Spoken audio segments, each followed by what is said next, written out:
all of our listeners, we should raise the $200,000 because starting price is $200,000 for these. It's not, they think they're going to sell for a song.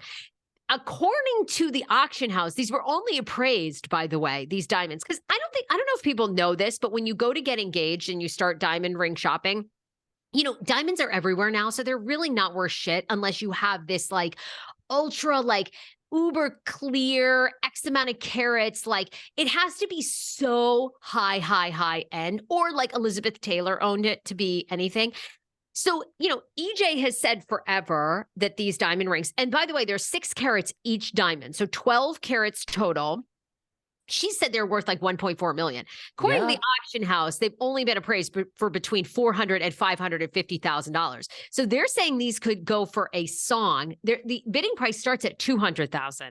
Oh my God. I mean, David, our listeners, like, we should buy these. I mean, I would just love, and look, it's going to be reported on. I would just love to be there at the auction house when they're like, these earrings, and by the way, they are purchased in 19 whatever by a Mr. Tom Girardi, and as featured on the past 4 seasons of The Real Housewives of Beverly Hills, as worn on Miss Erica Jayne. And the starting bid is, I would love it. Someone was making, people are making jokes online like, you know what? Hey, Diana girl, just buy them back for your BFF. Diana should just do a solid and just buy them back for Erica, right? The John Moran Auctioneers is handling the partnership. Their value for these earrings has been estimated between $250,000 and $350,000. That ain't no $1.4 million. The vice president of the auction house said in a press release last month, as far as value as it is a court-ordered sale, the bidding will be starting around $200,000.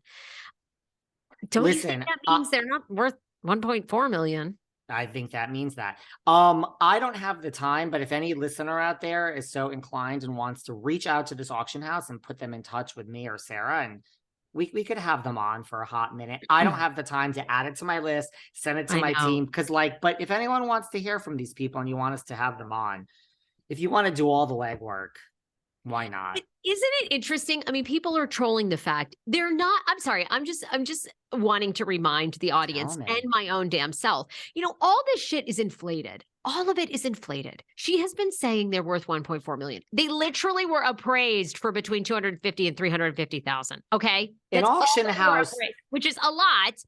But right, like you got to go by the auction house. I mean, like, you know, Sotheby's, like with this Tom Moran auction house, they don't just pull a number out of whatever it's appraised at is really pretty much what every other auction house would appraise it at. So, Erica, why did you inflate the value, girl? Why? I'm upset with you now. Because she wants, because that's their like life. And, you know, that's their life. And I'm sure probably Tom, who we know is the biggest scammer of all time, told her, oh, these earrings are worth, you know, $750,000. And he may have paid $750,000. You know, diamonds are like cars now. The minute you take them, you use them, they depreciate in value. Have you ever tried to go sell jewelry? Like diamonds, it's not worth shit unless you have some sort of like ultra rare, like. I agree. And by the way, I'm looking down and like I saw that. And I also saw this other thing about like Tom Girardi. That thing is, do you see that the FBI person is not answering any questions that Tom allegedly paid. Unreal. Well, Tom Girardi, we talked about this last time, paid $1.2 million for home of FBI as a man allegedly refuses to answer. So the FBI, shocker, is not answering any questions about his apparent $1.2 million house that allegedly his mother was given. So the FBI agent, this Daniel Alway, I believe is his name, he's the son of Tom Girardi's former mistress and secretary. Okay. So this woman worked for Tom in the 90s. Sounds like a little bit maybe before Erica's day or right as he was meeting Erika. And much like we've seen him do with other mistresses, he was giving her illegal funds, like stealing money, bought her a house somewhere in California. So Daniel, who's now the head of the FBI bureau here in LA, he was, you know, not Tom Girardi's son that we know of, somebody else's son with the mom, grows up in that house that was all funded by Tom and then becomes the head of the FBI. now, they claim somebody else in the FBI LA department here is handling the case. He's not speaking. Isn't this, would that shock you? And I mean, Erica's own son is an LAPD officer. I mean, the potential level of corruption here is just so fucking unbelievable. Just unbelievable. I don't know. Now I'm like, I go back and forth so much, but now I'm like, Erica, like she didn't know all of this. I don't know. I don't know, but listen, some people in the world do the right thing, and everyone might be rolling their eyes at this and thinking they're going to do the right thing. I'm not sure that everybody does. People, money talks. It's sick. It's sad. When you say here's $1 million, I don't know. You Donald Alway is the son of Tom's former secretary. Sorry, not Daniel. Sorry. I saw. Speaking of houses, I mean, for anyone who cares, I mean, Melissa and Joe, they have to up Teresa, then Teresa will up them. They've moved into their new house in Franklin Lakes that they've been building. Did you see that?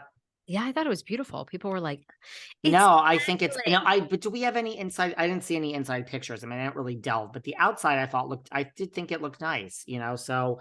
Me too. Beautiful. Congrats to Melissa and Joe. Franklin Lakes, New Jersey, all parts of New Jersey are not created the same. Lots of New Jersey's in the middle of nowhere. Like Franklin Lakes is a good location, close to the city. So this is a much better location for them than where before they lived like in the middle of nowhere. Like Teresa's other house that we've seen her daughters grow up in, like that shit was in the middle of nowhere too. So, I mean, Tottawa, that's like nowhere.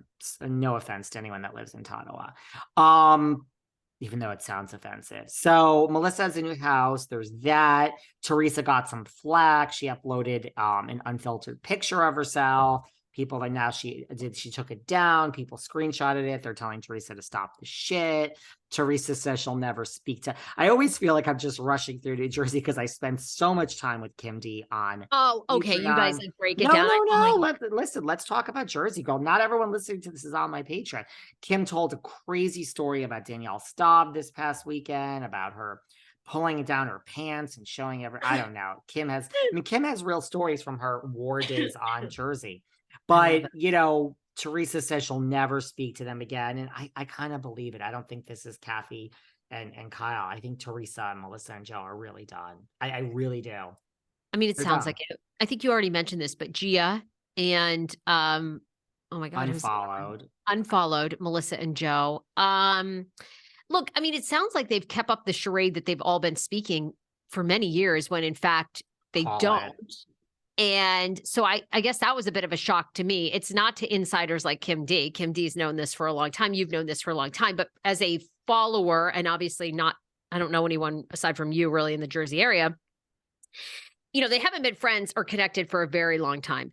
I do tend to believe now, I think as more stories are coming out, I do think this is the last season for Melissa and Joe.